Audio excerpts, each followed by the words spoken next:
Hello everyone. Ang ganda ng paligid, guys. Ayan, kagagaling lang natin sa simbahan, guys. Naglalakad lang tayo ng almost 1 hour. So, kung balikan yun, guys, is almost 2 hours.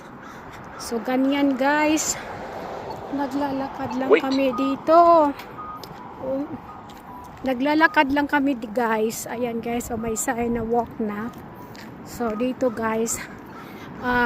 Pinipindot natin yung ano, guys. Ito.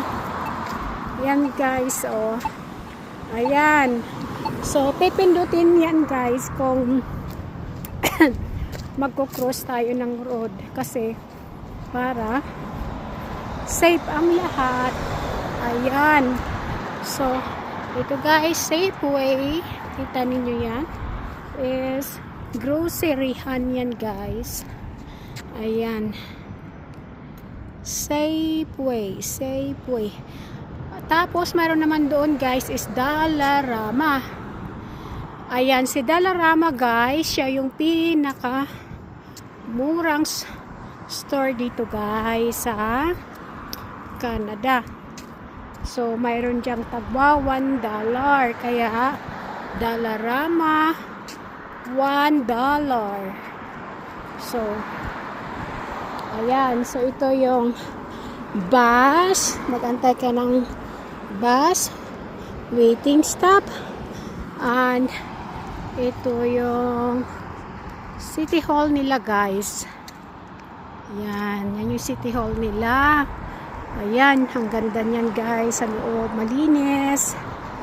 Saka, yan, guys. So, medyo mahaba pa ating lalakarin, guys. Nasa, ano pa, mga 30 minutes pa. Ayan. So, nakita ko yung aking partner, guys. Ayun na yung car niya, guys. Oh, nakaitim. Ayan, guys. Yan, yung nakaitim na yan.